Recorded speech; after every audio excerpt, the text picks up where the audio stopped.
Kita dengarkan dalilnya. Dalil-dalil naqli secara wahyu disebutkan oleh Syekh Abu Bakar rahimahullah. Yang pertama, berita dari Allah Subhanahu wa taala tentang kenikmatan dan azab kubur. Seperti di dalam firman-Nya disebutkan surah Al-Anfal ayat 50 sampai 51, A'udzu billahi minasyaitonir rajim, walau tara idh yatawaffal ladzina kafarul malaikatu yadribuna wujuhahum wa adbarahum wa dhuqu adzabal hariq. Dzalika bima qaddamat aydikum wa anna Allah laisa bidzallamin lil 'abid. Kalau kamu melihat, kalau seandainya kalian bisa melihat, kata Allah Azza wa Jal, bagaimana para malaikat mencabut jiwanya orang-orang kafir dan memukul, seraya memukul muka dan belakang mereka, bokong mereka. Dan dikatakan pada saat itu, rasakanlah oleh kalian siksa neraka yang membakar. Tentulah kalian akan merasa ngeri. Demikian itu disebabkan oleh perbuatan tangan kalian sendiri. Sungguhnya Allah sekali-kali tidak menganiaya hambanya.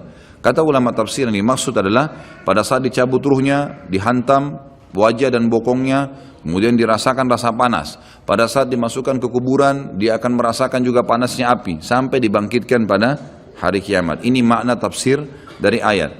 Juga dihubungkan dengan yang lainnya adalah Allah Subhanahu wa taala menutup ayat ini sambil berkata, itu karena perbuatan tangan kalian sendiri. Kata ulama tafsir, Allah Azza wa Jalla dengan kemahamurahannya, walaupun orang kafir, Fir'aun menantang Allah menganggap dirinya Tuhan, masih didakwahi dan sampai detik terakhir sebelum dia ditenggelamkan masih diberikan kesempatan untuk taubat.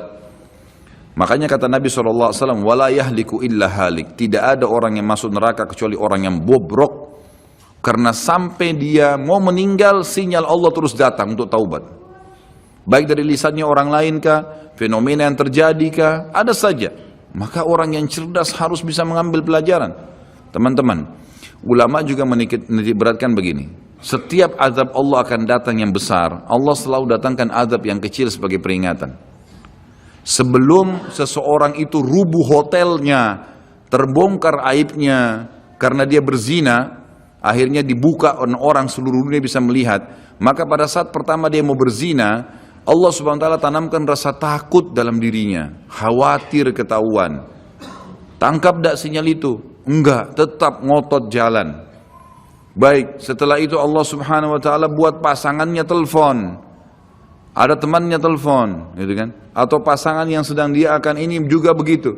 Tetap juga tidak mau. Maka mungkin digerebek pada saat dia masuk di hotel, kemudian ketahuan, dipublikasikan oleh polisi, masih juga diulangin, maka sekalian Allah rubuhkan tempat itu dengan gempa, kemudian terbongkar lebih besar aibnya. Seperti pernah terjadi di Mesir begitu.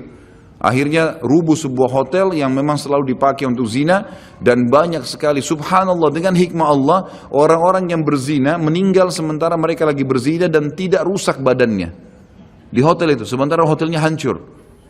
Allah datangkan azab yang besar setelah datang tahapan-tahapan yang kecil.